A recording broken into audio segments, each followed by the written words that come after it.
I want to go to the fourth part of our current preaching series, and it is the final part today of our preaching series entitled Focus.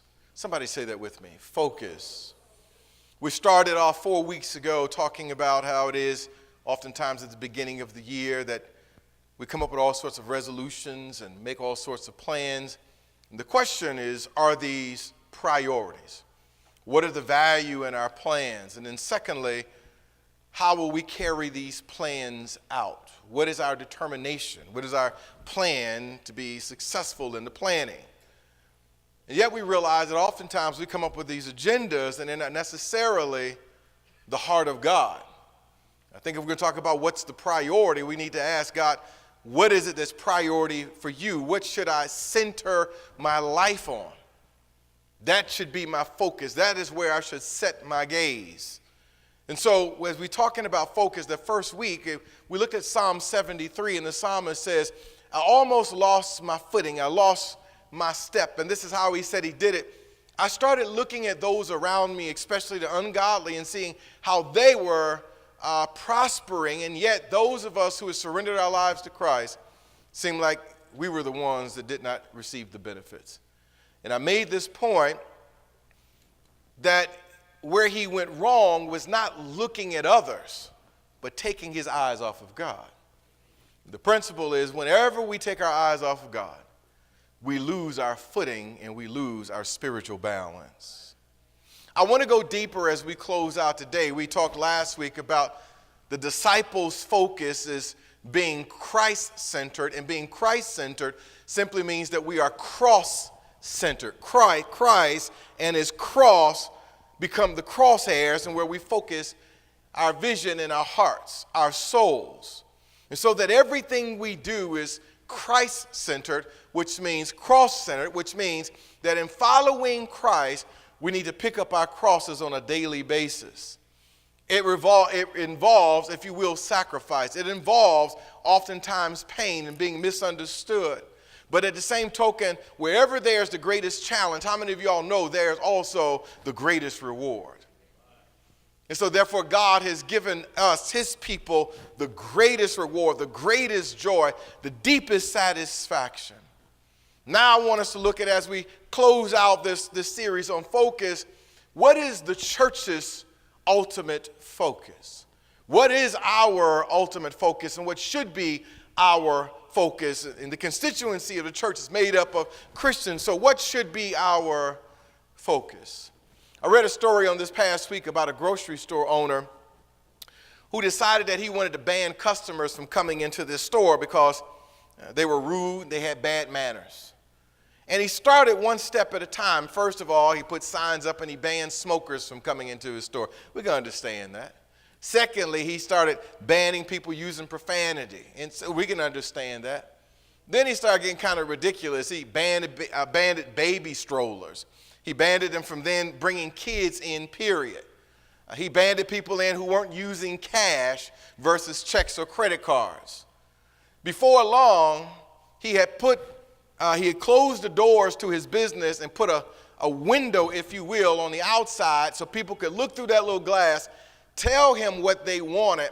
He would go get the merchandise, slide it through, and then pay him. Needless to say, he went out of business. But here's what the man said. He said, I admit I've lost my business, but I'm a man of principle and I stand behind my decision. End of quote. The storekeeper lost sight of his mission. You can't have a business selling goods if you don't let people in to buy the goods. And the people are not always going to be respectful. They're not always going to be clean. They are not always going to do everything that we want them to do or to make our lives convenient. But that is the business. It is a people business. It made me wonder, has the church lost its mission? Have we lost our focus? Dr. Wynne Arndt, in his book entitled Finding Them and Keeping Them, he written several years ago, and he took a survey of 1,000 churches or local congregations across the United States. 1,000 churches across the United States. And he asked both the members, laity, as well as the pastors of these churches this question: what they thought the purpose of the church was. Dr. Arndt's report comes back that 89% of the lay people, the members of the church, said that the purpose of the church was to take care of the needs of the members. 89%. And on the other hand, the remaining 11% believed that the purpose of the church was to reach to the world with the gospel of Jesus Christ. Ironically, in contrast, asking the same question to 1,000 pastors, 90% of the pastors said that the purpose of the church was to reach the world for Christ, while the remaining 10% said and they agreed with laity, that the church exists for the purpose of taking care of the needs of the members of the church. Isn't it ironic and kind of startling that the church membership, the body of the church, has a totally different value and focus than the pastors of the church? I wonder, do we share in the same vision, body of Christ? I wonder, are we like those 1,000 churches where the far majority in the 90 percentile thought that the church exists to take care of the needs of the members, while the pastor is preaching every Sunday and thinks that the church exists to minister the gospel to people outside of these walls? One of the greatest purposes that we're here today is to glorify God, and in glorifying God on Sunday morning is to equip the saints to take the gospel to the world on Monday morning. We got one day in here and we've got 6 days out there. Maybe we too have, like the shopkeeper, lost our focus and our mission. I'm going to invite you to a familiar text for many of us in John chapter 21. John chapter 21, I'll begin reading at verse 1. Y'all getting a little quiet on me here. John 21 and 1, and maybe we can recapture, if you will, the mission of the church, why the church exists. What in the world why do we get up every Sunday morning and come on sunny days and fair weather days? We come if we don't know why the church exists. Why join the church if you don't know why we exist? Notice John 21, beginning at verse 1. The penman, the Apostle John, and yet inspired by God Almighty himself. And he recounts, if you will, in his narrative, an incident that takes place in, if you will, the recovery of the disciples. And Jesus meeting them after his resurrection, but after their fall. After these things, Jesus showed himself again to the disciples at the Sea of Tiberias. And in this way he showed himself: Simon Peter, Thomas called the twin, Nathanael of Cana in Galilee, the sons of Zebedee, and 2 others of his disciples were together. And Simon Peter said to them, I'm going fishing. Isn't it interesting that when you're doing something you're not supposed to be doing, you can always get people to participate? They said to him, we're going with you also. They went out and immediately got into the boat. That night they caught nothing. But when the morning had come, Jesus stood on the shore, yet the disciples did not know that it was Jesus. Then Jesus said to them, children, have you any food? And they answered him, no. He said to them, then cast the net on the right side of the boat and you will find some. So they cast, and now they were not able to draw it in because of the multitude of fish. John ought to know because he was there. Therefore, that disciple whom Jesus loved, I love the way that the penman John speaks in third person so that he does not drop the spotlight on himself. Therefore, that disciple whom Jesus loved, you know, if it was me and you writing this, you said, and so therefore, I'm the one that Jesus loved. So let me tell you the rest of the story. Said to Peter, it is the Lord. This is what I've noticed. Those who are closest to Christ, those who are most intimate with him, those that love him, know him best, and recognize him first in the crucibles of life. Now, when Simon Peter heard that it was the Lord, he put on his outer garment, for he had removed. In other words, Peter was fishing naked. And he plunged into the sea, but the other disciples came in their little boat, for they were not far from the land, but about 200 cubits, dragging the nets with fish. Then as soon as they had come to land, they saw a fire of coals there, and fish laid on it and bread. In other words, before they brought their fish in, Jesus had already brought his fish and started frying fish and had fish and grits ready for them when they got there. Jesus said to them, "Bring some of the fish which you have just caught." Simon Peter went up and dragged the net to land full of the large fish, John would have us to know, 153 in number. And although there were so many, the net was not broken. Although there were so many fish caught, but the net was not destroyed, there was still unity with the fish. Although there's so many people that are still lost, but when we lead them to Christ and bring them in the church will not be broken, but the church will be stronger. Jesus said to them, "Come and eat breakfast." Yet none of his disciples dared to ask him, "Who are you?" knowing that it was the Lord. Jesus then came and took the bread and gave it to them, and likewise the fish. And John says, this is now the third time Jesus showed himself to his disciples after he was raised from the dead.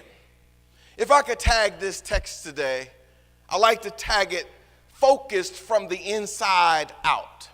Focused from the inside out. Can you say that with me? Focused from the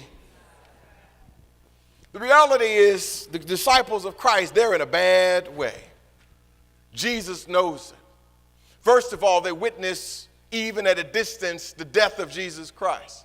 For 3.5 years, they have given up everything to follow Christ. They've given up lucrative businesses, walked away from their families. Birds had nests, and the Son of Man has nowhere to lay his head, but they followed him anyway. Their lives were in danger. They saw his arrest. They saw, if you will, and experienced what was heavy-hearted, their portrayal against him as well. Yet they come to this place where now they're wondering, so what's next? Although Christ has made his appearance to them, John says in this text, in this passage, on 3 different occasions, or this is the 3rd occasion, the reality is if you really count back, there were 4. It's not a discrepancy, but maybe it's the placement of this particular passage in the Gospels, or maybe he's only counting, if you will, the 3 times, including this one, that he appeared to these 7. But we do know that he appeared to Peter and John at the grave site, and then he appeared to his disciples twice in the upper room and showed his hand to Thomas. And now he makes his 4th appearance to his disciples. When we look at this, the penman John only includes 7 in this number. We don't know where the others are. But here's what I'm grateful for to see in the text. Although they experienced difficulties, although they were uncertain in their circumstances, they didn't know what to do, but they still stuck together. Sometimes it's pain, sometimes it's trials that cause us to split apart. The passage opens with these words, and after these things, Jesus showed himself again. After these things, after his death, after his burial, after his resurrection and his appearances to them, he showed himself to them again. When we look at this, we see Peter, he steps up as a leader, and that's the reason why Jesus calls Peter out even among the other disciples. Peter is the leader. It's the same Peter that received revelation in Matthew 16:18, and he says, "You are the Christ, the Christos, the Son of the living God." And Jesus says, "Upon this rock I build my church, and the gates of hell shall not prevail it, and I give you, Peter, the keys to the kingdom." And yet the leader that is supposed to be leading the other disciples with the keys to the kingdom, with the authority of allowing people and being aggressive and inviting people into the kingdom, is the one that has persuaded others to go fishing. Instead of fishing for men, they're back to fishing for fish. When you really think about it, what Peter did and his disciples joining him, it wasn't a bad thing to go fishing, but it wasn't the best thing. When you look at it, it wasn't a sinful thing, but it wasn't the most needful thing. It wasn't sinful, but at the same token, it wasn't now their assignment. I wish I had somebody who knew what I'm talking about. Oftentimes, even as Christians, we may not be doing the immoral thing or the unethical thing, but the question is, are we doing the God thing? We're not out drinking, getting drunk, and drugs, and all this other kind of stuff, and immorality. The question is not, I don't do this anymore, and I don't do that anymore. I don't go to these places. I don't talk like this anymore. I don't hang out with these people. The question is not, what is it that you don't do anymore? The question is, what are you doing now since then? That's what Jesus wants to know. The disciples, they go back to fishing for fish. Maybe it's because in their confusion of not knowing where to go now because of their circumstances. They're just like you and I. When we're confused and don't know what to do, we go back to doing what we're familiar with. Am I right about it? We go back to doing what we are comfortable in doing, that which we know in light of that which we don't know. And so when we look at it, we see that this is that intersection where Jesus meets us. Just how he met his disciples. They don't know which way to go, so they do what they're familiar with. I call this the junction between Uncertainty Boulevard and Familiar Circle. The problem is you keep going around that circle and around that circle and around that circle. It reminds me a couple of years ago, my wife and I were in London. I decided, no. I don't need anybody to drive me around. I'm going to rent a car. Didn't know that the steering wheel was on the opposite side. They're driving on the opposite side. And I have no idea where I'm going from London to Oxford and other places in between. And the GPS, the lady kept saying, they have a lot of what they call turnabouts. Enter the turnabout. So I get in the turnabout, and there are at least four exits in the turnabout. But sometimes GPS is a little slow. And I'm going around the turnabout, and there's people behind me blowing the horn. And as I'm going around the turnabout, she's like, exit the next street. And it's like, how can I do that? And I'm in the turnabout, and there's cars. So after going around this one circle about 4 or 5 times, my wife said, you need to get off somewhere, babe. Just can't keep enjoying the scenery of the turnabout. And I would like to note that she rode in the back seat the whole way. A whole lot of trust. Let you figure this one out. They went back to fishing. But notice how Jesus draws the spotlight on their spiritual poverty. They went out and immediately got in the boat, and that night they caught nothing. Somebody say they caught nothing. Oftentimes when we are not aligned with the will of God, oftentimes when we're not fulfilling the plans of God and the purpose of God in our divine assignment, God has a way of blocking our progress in order to shift our attention away from our plans and our agenda, fishing for fish, to his plans and his agenda. And sometimes in life when things are not just working the way you thought that they would work, stop, pause, and ask, is this the will of God or is this just my will? One of the first things I notice here that stands out, number one, is there's an interruption. Somebody say interruption. They're out there trying to catch fish, the whole nine, and Jesus says, children, have you caught anything? I like the way he refers to them. Children, or if he was from my mama's hometown, children, have y'all caught anything? Let me ask you a question, body of Christ. When Jesus asks you a question, don't you think he already knows the answer? When God asks us a question, that question of the heart, it is not as if he does not know the answer. It is not even that he is waiting on our response, so then he'll know that if we will know. He not only knows the answer to the question that he's asking, but he already knows what answer that we know. He wants to make sure that we know what we think that we know. Have you caught anything? I hate when that happens. You've been out fishing. You've been out hunting all day. You've been sitting up in a tree in the cold before daybreak, out there all day long till the sun goes down. You come back to the house.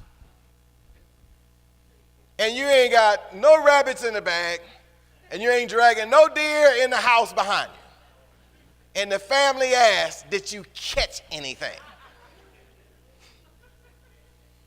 They already know the answer before they ask. Jesus has a way of asking us that question, because what he's really saying is, so tell me, how's life working out for you? You're supposed to be over here, but you're over here. So let me ask you, how you doing? Is it working for you? Because what he wants to do is to show us our spiritual poverty. We've been successful at this. We've got trophies and accolades at this, and yet everybody's singing our praises in the middle of the day. But when you go to bed at night and you turn the lights out and it's just you and God, and you're staring at the ceiling and you're tossing and turning, you got a bank account full of money. You got people waiting to get on your schedule to see you because you've got all the wisdom, all the knowledge. You're desperately wanted by the world. But what about the plans of God? What about your heart for God? And when you're staring at that feeling and you've got a bank account full of money, but your soul is bankrupt. It's spiritual poverty, and Jesus says in that moment, so how's it working for you? It's working out? There's an interruption. God has a way of breaking into our lives. I'm going to say it again. We're over at point B and we're supposed to be at point A. It's nothing wrong with making money. It's nothing wrong with making big money. At the same token, there's nothing wrong with having little. I believe people can be just as disgruntled, rich or poor. The question is, where is your heart in the middle of all of it? There's nothing wrong in setting goals, but the question is, where is God in the goals? Just don't toss him in and say, well, I'm going to put God first, and you know that he is not first. We'll find out how you know in just a moment. First, there's an interruption. Then secondly, there's an invitation. Say, if you don't mind, say invitation. The master commands them, but at the same token, the same master, he serves them. It's a common picture throughout the Gospels and throughout the earthly ministry of Jesus Christ. He not only tells us what we have to do, but at the same token, he serves us and encourages us to do it. Jesus knows. He knows the condemnation, the conviction that his disciples are feeling for turning their backs on him. Jesus knows fishing is not working out for them. They've been here before. And by, causing them to not catch any fish is the same picture they saw when he first called them, and he called them back to that same spot. But he didn't condemn them. No. He meets them right at their point of failure, and he reveals himself to them. Because he is the God who cares for you. He provided a meal for them, which tells us that lordship, that fellowship must accompany lordship. There's a relationship between Jesus and Lord and Jesus and his followers. How loving is Jesus to feed Peter? He meets his natural needs before he even attempts to deal with his spiritual needs. Jesus says to Peter, look, boy, come over here and dry off. Take this towel, eat some of this fish, sit by this fire, drink a little drink, it's on the house, and enjoy this personal fellowship. What a good example, a great example for all of us, especially in leadership, all of us that are called to make disciples, that we're just not concerned about their spiritual well-being, but we're concerned about their natural well-being as well. It's kind of hard to feed somebody's hungry soul when their stomach is starving as well, and they don't have clean drinking water, or circumstantially they may not be in a home, and they may have things going on in their lives in the natural that needs to be attended to. So Jesus says, let me show you that I still love you regardless what you have done and how far you are off the mark. That's a message for somebody here today. You might not even know why you're here. You might have probably thought, I'm not even going to church today, man. My life is a wreck. I've missed the mark. And listen, I'm not even sure if God really loves me, or I know that he loves me, but he doesn't care. God says, before I get down to this next point, I want you to know that I love you and that I care. Listen, when you know that he loves you and care, then he can say the hard stuff because you know where it comes from. He didn't blast him, then fed him, but he fed him, then he blasted him. So we move from the interruption to the invitation, and then thirdly, there's an interrogation. Somebody say interrogation. Oh, we don't like that interrogation. That's that spotlight. And where were you on June 14th at 7 p.m.? Look at verse 15. So when they had eaten breakfast, Jesus said to Simon Peter, Simon, son of Jonah, do you love me more than these? Listen to Simon Peter's response. He said to Jesus, yes, Lord. Listen, you know that I love you. He said to him, then feed my lambs. Then he comes back, verse 16, the second time, and he says, with the other disciples listening in, Simon, son of Jonah, do you love me? He said to him, yes, Lord, you know I love you. Same response. Jesus comes back with the same imperative, but a different twist. And first it's feed my lambs, now tend to my sheep. Look at verse 17. This is the hard one here. Then he says to him a third time. Now you ask somebody a question, same question twice, that means they know that you own to something. But when you ask the third time, they're getting deep. Simon, son of Jonah, do you love me? John says, because he was there, I can imagine saying, I looked over at Peter, and boy, Peter was vexed. Peter was grieved because he was heartbroken because Jesus had asked him this question a third time, do you love me? And he said to him, Lord, you know all things. I can't fool you. You knew my heart before you even asked the question. You know that I love you. Jesus said to them, then, if you love me, then there needs to be some action. You can't just say it. Feed my sheep. Jesus uses these symbols of, number one, fish in the beginning and then sheep in the end of this narrative. Notice that it's on purpose. It's intentional.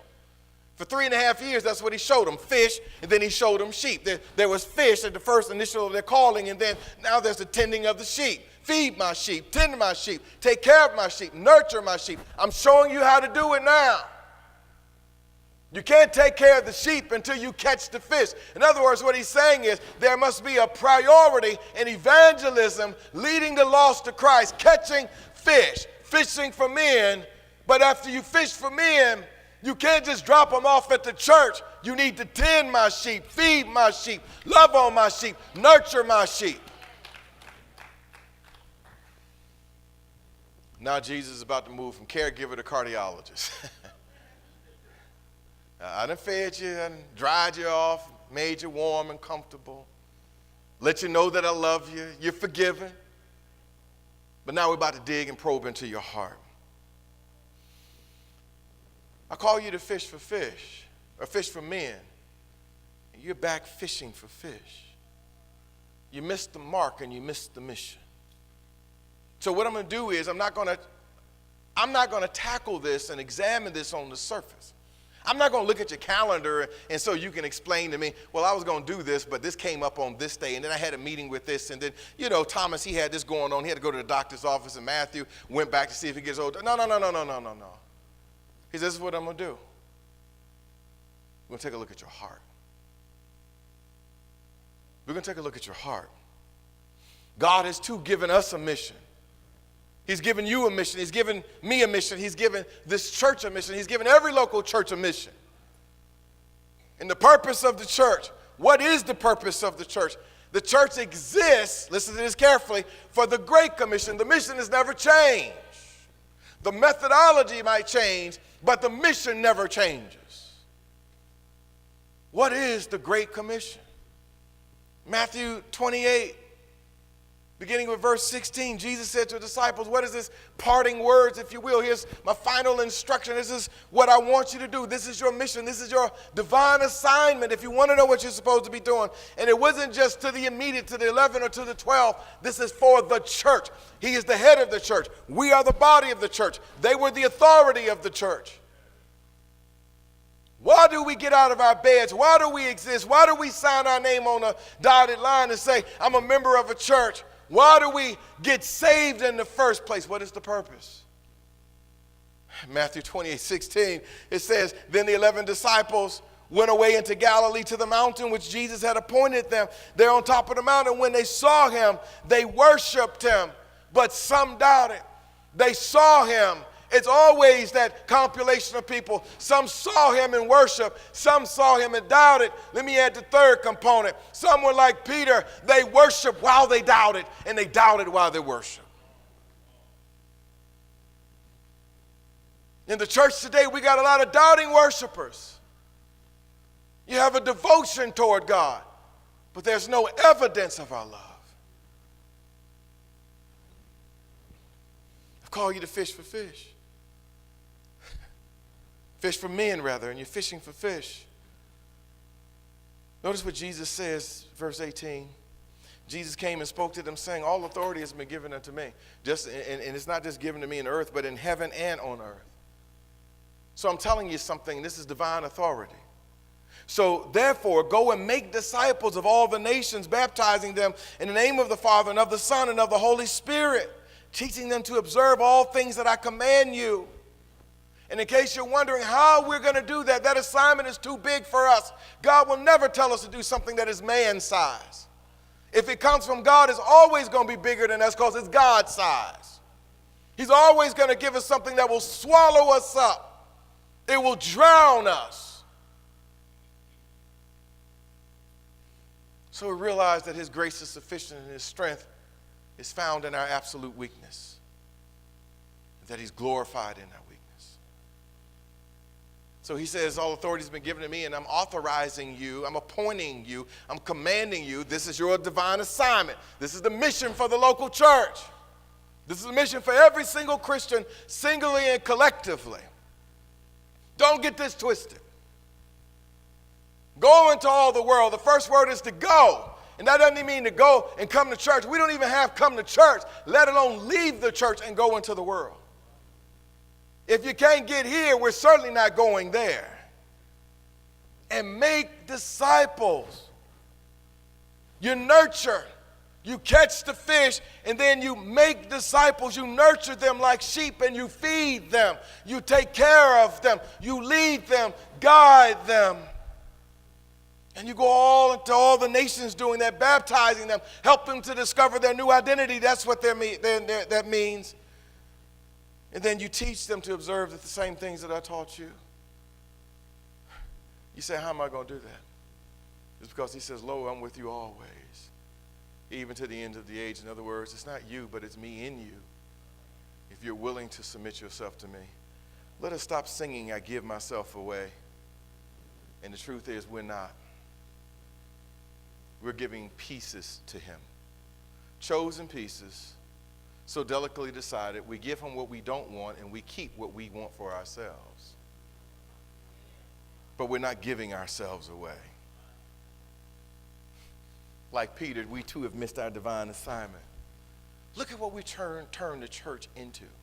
If this is the Great Commission and the reason why we exist, it's the mission of the church. Like with every mission statement, this is the mission of the church. At best, our focus has become, let's have great service on Sunday morning for an hour and a half to 2 hours. And yet there's all the rest of the week and all the rest of the world outside of these walls and outside of us as people. What have we done? Let's preach great sermons that get people hyped up, make them feel good about themselves and all the bad things that have happened in their life. Let's tell them they're going to be rich and they can buy this and they can buy that. In other words, now the preacher got the same message as a rapper. We spend billions of dollars on rappers that want to brag about their clothes and their cars and their houses and their lifestyle. And then I start listening to preachers and I'm like, okay, so what's the difference besides the beat?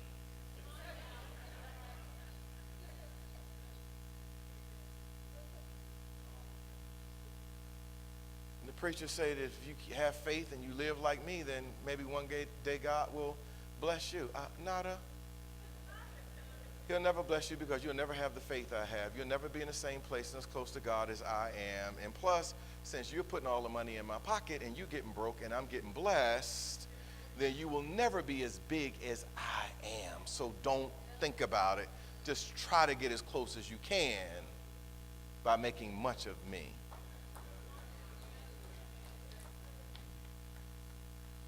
So Jesus interrogates the heart.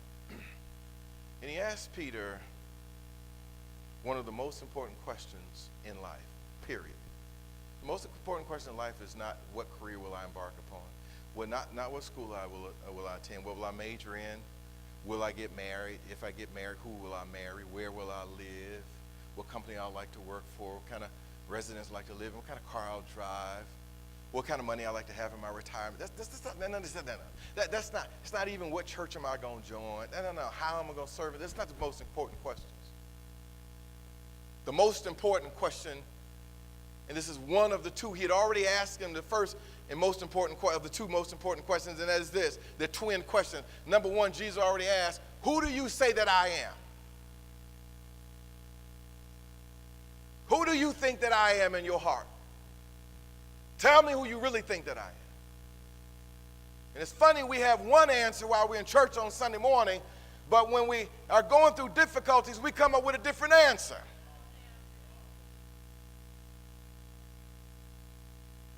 Sunday morning, we say you're King of Kings and Lord of Lords. And then Wednesday, when the bottom falls out of life, we're like, I don't know now. I think he's an old man, senile. He can't help me. He doesn't know what's going on, so I need to remind him what he promised, what his word says. I'm going to claim it right now. Repeat his word to him because I think he's forgotten. I got to hold him accountable. Who do you say that I am? That's the first question. The second question is what he asked in his text. Peter, do you love me? Kelvin, whatever your name might be, Jesus is asking, do you love me? The NIV rendition of it, which is the better account, believe it or not, of the original, do you truly love me? Not just love me, but do you truly love me? Really, really? Do you truly love me? When we look at this question, he's not just talking about a surface love. He's asking us, do we have that Psalm 63 love? Where the psalmist says, so I have looked into it for you in the sanctuary. I see your power and your glory. Because of your loving kindness, it is better than life. Your loving kindness is better than life. It's better than money. It's better than the things that money can buy. It's better than power, position, authority. It's better than accomplishment and achievements. It's better than good health. Your loving kindness, Lord, has become the absolute priority for me. I find nothing greater because you are better. It's that Psalms 27 love. One thing have I desired of the Lord, and that will I seek. One thing, when you boil all of life down to one thing, if it's only one thing in life that you would cherish, one thing that you would love above everything else, one thing that you find the absolute necessity, and you can take everything else away like we sang in the song earlier. This is one thing have I desired, and that I will seek, that I may dwell in the house of the Lord all the days of my life, to behold the beauty of the Lord and to inquire in his temple. That doesn't mean coming to church. It's much deeper than that.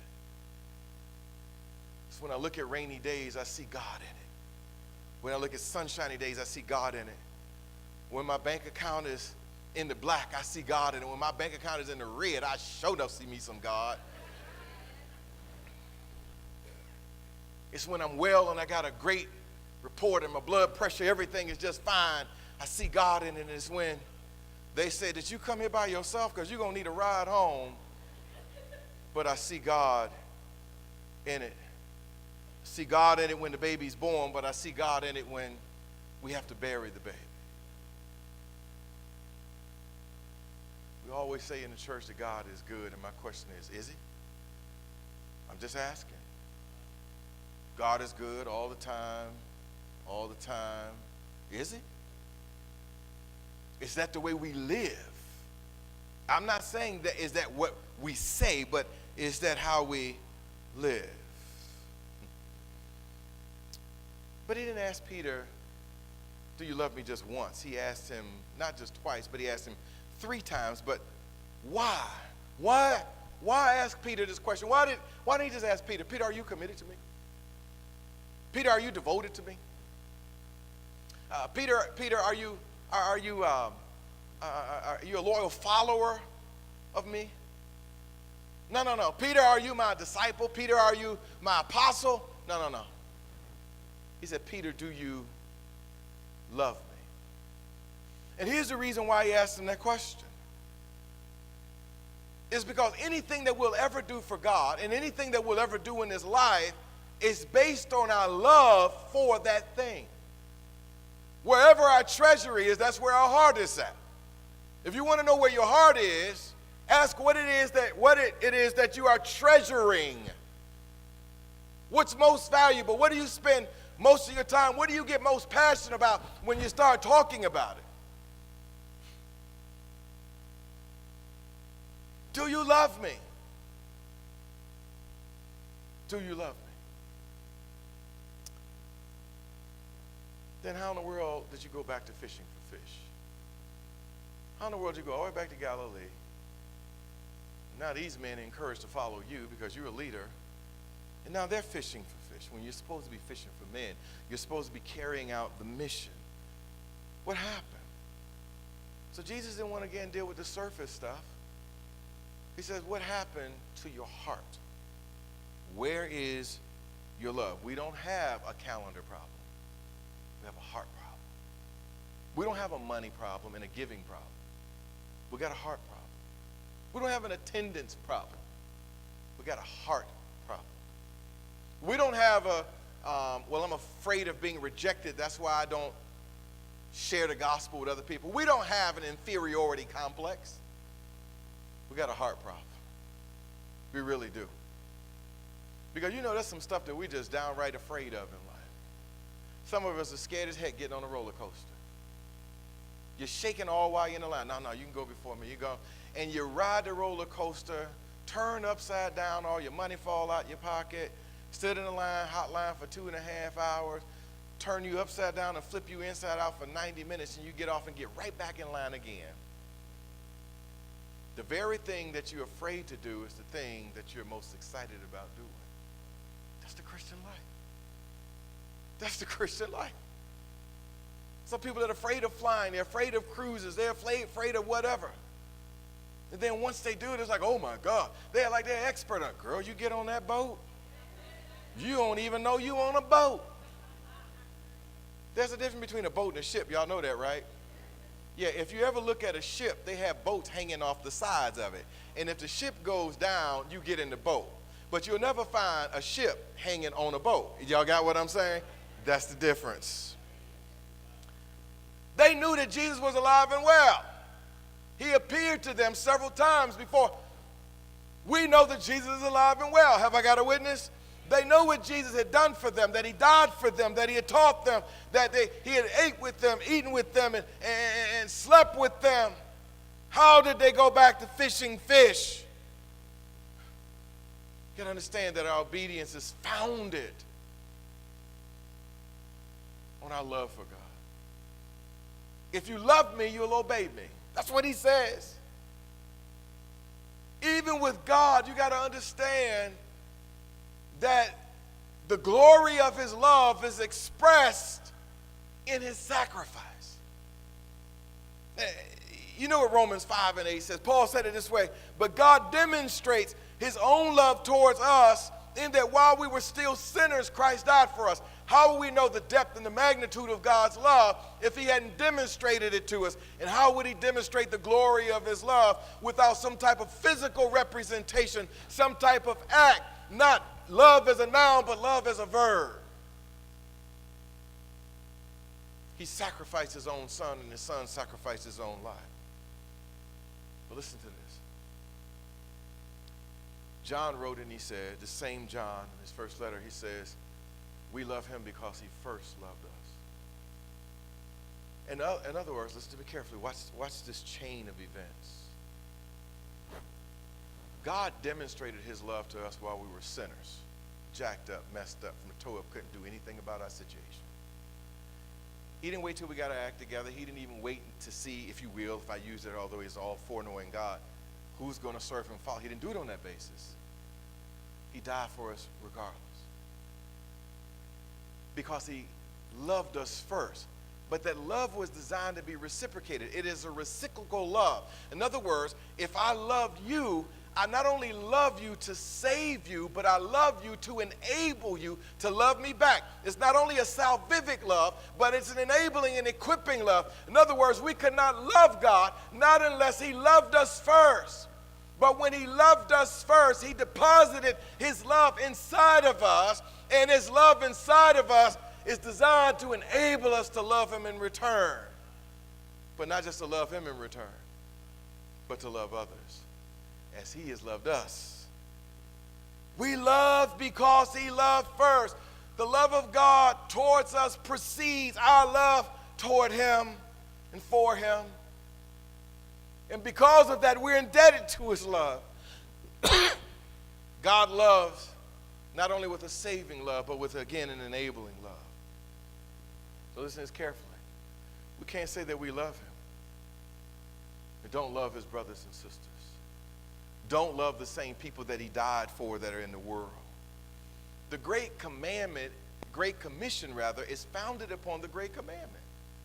It's based on the Great Commandment. Listen to it, Matthew 22. Love the Lord with your God with all your heart. Love him. That's the greatest commandment ever. All the commandments are summed up in this. Love the Lord God with all of your heart and with all of your soul and with all of your mind. Jesus says this is the first and greatest commandment. And the second is like it. Love your neighbor as yourself. How do you love your neighbor as yourself? It's fulfilled in the Great Commission. Going to all the world and making disciples, fishing for men, fishing for women, fishing for children. Making that the priority of the church. The ultimate priority of the church is to glorify God and to make him glorious, or to magnify his glory to the world so they can be witness to his glory.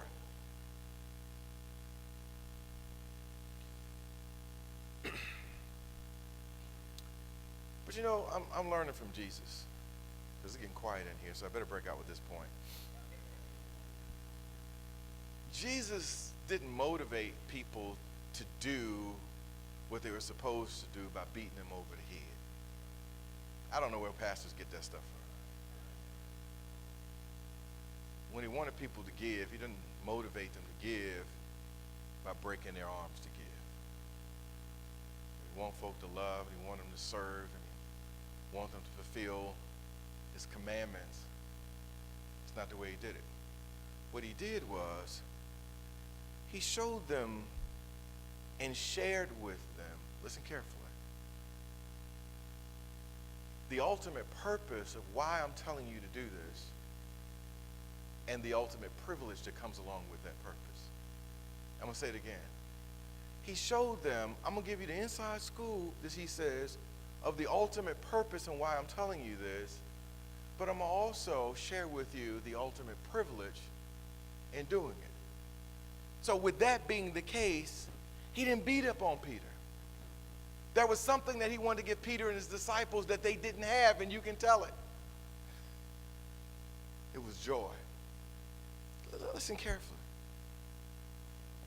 God, in giving his commandments, even the 10 commandments, is not so that he can rule over us with a strong arm, but that we can experience his joy. If you don't do these things, you'll have joy. But if you break these commandments, your life is ruined.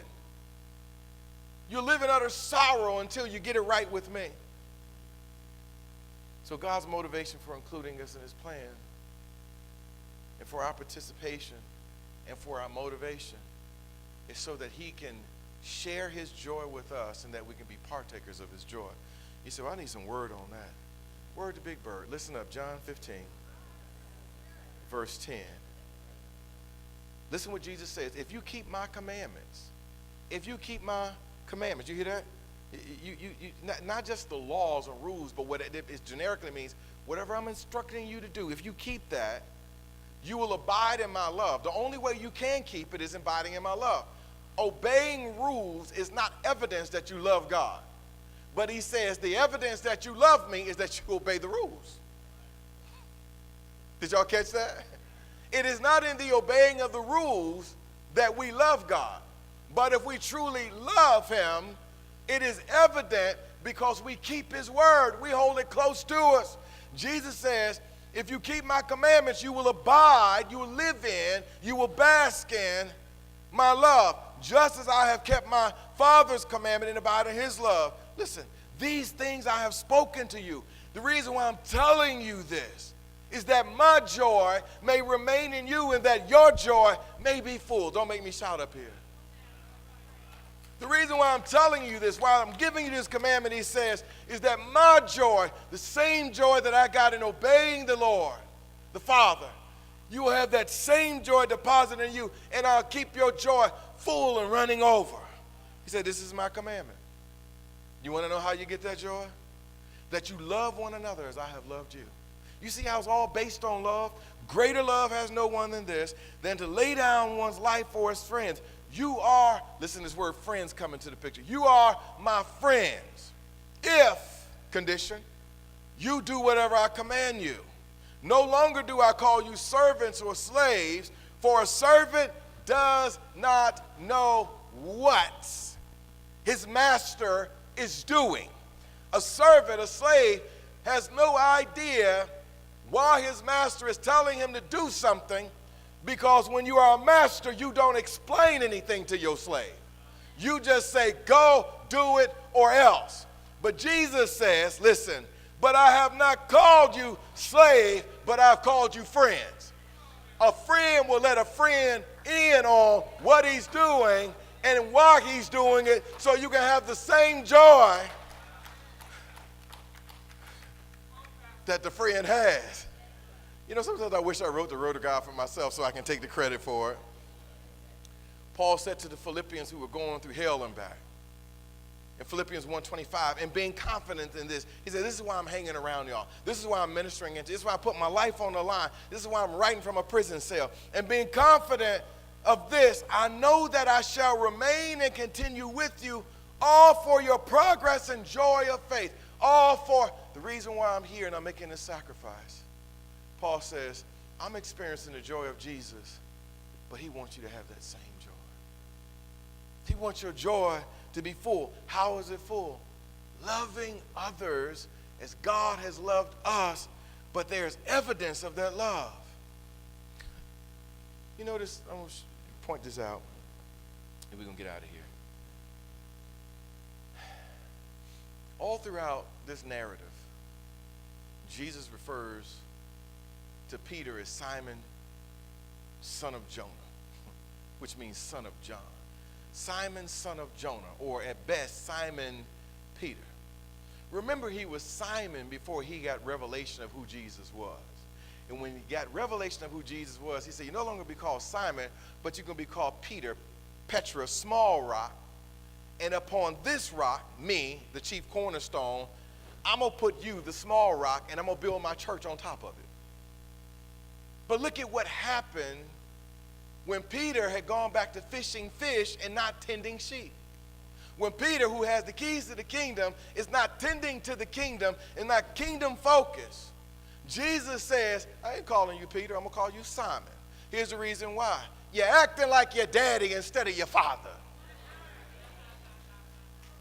You're daddy focused and not father focused.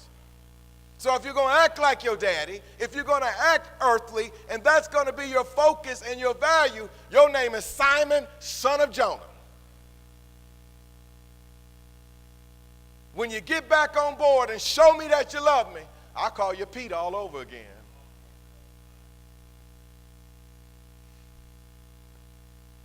Here's what I want to ask you today, and ultimately God wants to know.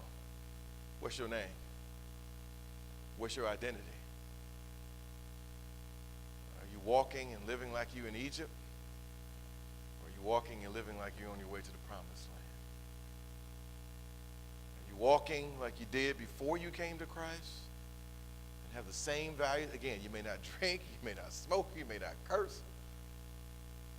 We're not asking what you don't do. God is asking you, well, what do you do? So Jesus asked Peter's question 3 times. Remember, it was 3 times that Peter denied Jesus. He asked him 1 time for each time he denied him. But when we look at the NIV, there's also a humble response that Peter gives and an honest reply. In the NIV, it says, Peter, do you truly love me? Jesus asked him this question, do you truly love me? And the question is, the word love is agapeo. It means unconditionally, with your all. But this is what a lot of us had not realized. Peter's response all 3 times was not in the I love you agapeo, but it was in phileo. It's a lesser love, a love nonetheless, but a lesser love. So when Jesus says, do you love me in the agapeo? In other words, in English, do you truly love me? Peter said, I can't come back and say truly love you, but I say I love you. He said, Lord, you know. I can't fool you. You know the degree and the depth of my love. That's why I got my behind out here in Galilee fishing again. That's the reason why I denied you. I'm working on this thing. So 3 times he says, do you love me? Do you love me more than these, more than the disciples, more than you love the disciples, more than you love the fish? Do you love me? Do you truly love me? Peter says, honest response. I would love to say, I give myself away. I would love to say, you can have it all, but just give me Jesus. Peter said, I ain't there yet. He said, but Lord, you know, I'm devoted to you. Lord, you know, I'll follow you. Lord, you know, I'm a work in progress. So the 3rd time Jesus asked Peter, do you love me? He didn't use the same word for love that he used the first 2 times, agapeo.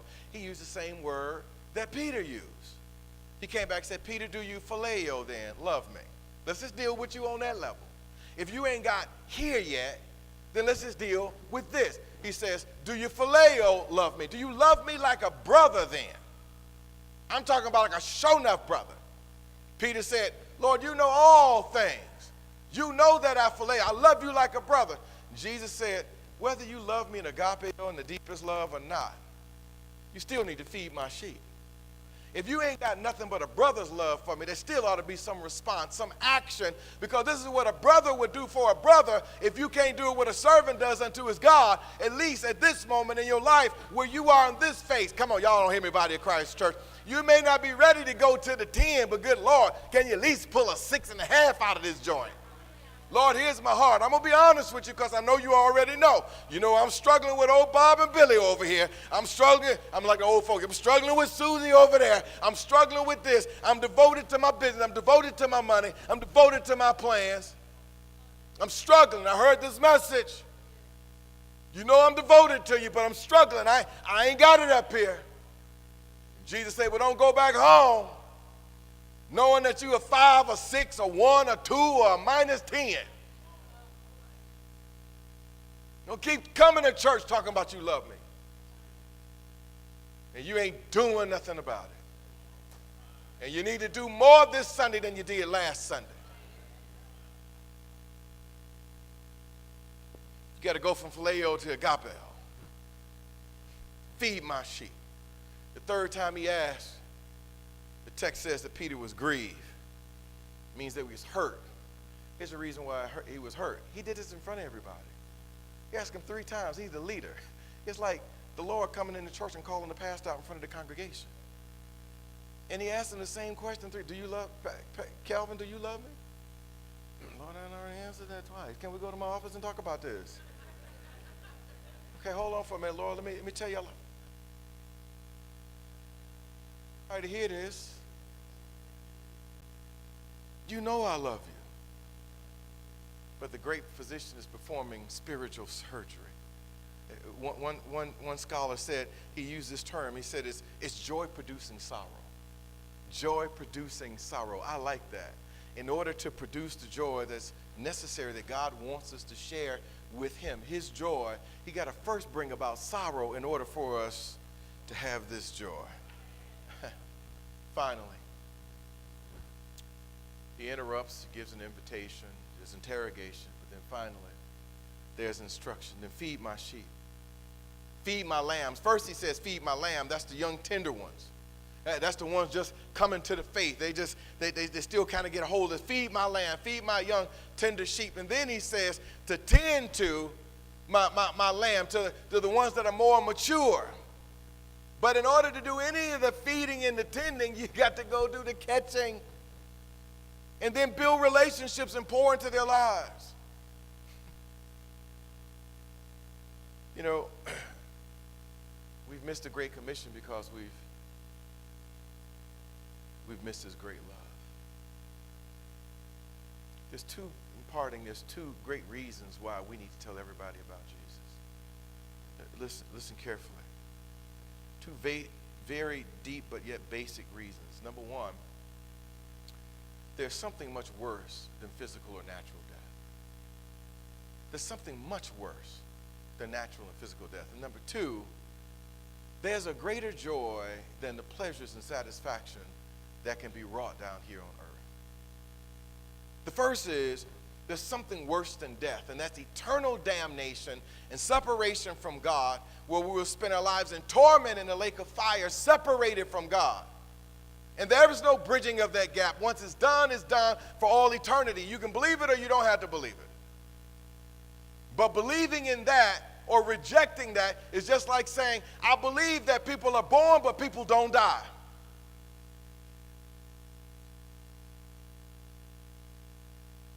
If there's a heaven, there's got to be a hell.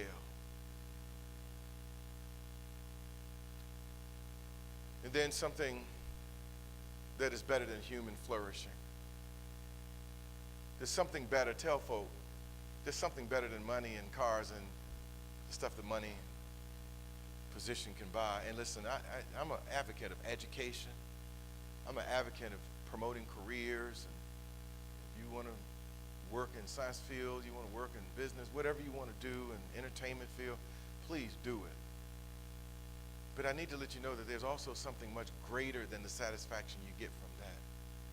And people need to know that there's an eternity with God. There's a dinner, as the old folks say, that he is preparing, and he will one day say, welcome, and sit down at the welcome table. And all of your tears and sorrows will be done away with. And it is there that we find pleasures in him forevermore. And all of these things are just tidbits to tantalize and tease us of what it is to come. But is it that we made this place heaven our home? In closing, read about a British bus company. And they began to receive complaints about the buses on the routes. And there's people standing at the bus stop, some 5, 10, and 20 people standing at the bus stop. But the buses keep passing by the folk. It don't stop and let the folk go. And the buses are not crowded. They got plenty of room for the people. And so therefore the PR person responded and gave a public response to the newspaper. It said, but if we keep stopping for all of these people, we won't meet our schedules.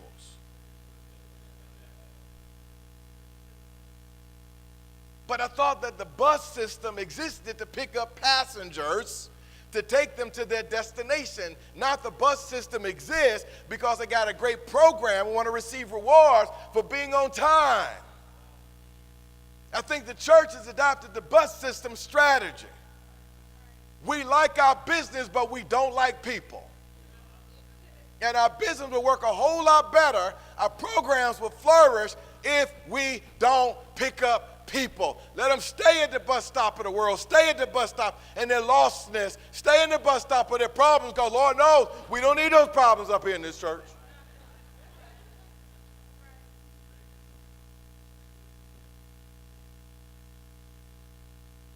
Anybody ever rode a bus, have ridden a bus or a subway or whatever, any mass transit system? You know there's always crazy people that get on the bus. Okay, it's crazy people get on airplanes now. But the bigger it is and the more people you can hold, the greater the possibility you're going to get some crazy folk on there. They be putting, nowadays if you look at the newspaper, put people off planes at least every week, it's several times during the week, for doing crazy stuff. Crazy stuff. The only place I don't know where they don't throw people off stuff is the Greyhound. That's why a lot of people who can't get on airplane, they can't get through TSA, they ride the Greyhound. Never heard Greyhound put nobody off. I'm just joking. I pray that this church, and I pray that all of our churches will not adopt the attitude to become internally focused. And we exist to make it more comfortable for ourselves. We exist to have good church. We exist for our blessing. We exist for our salvation. We exist for our growth. We exist for our programming. We exist for our name and our reputation and not his. Because when we're really about his reputation, you got to take in some misfits. You got to take in some people that you got to take risks for. You're going to purify the church. First of all, let it begin with the pastor, and then let it spread through these pews. And if we purify in the church, we'll never have a day of service because none of us will be here. But we're here because we need him. We so desperately need him. Have you caught any fish?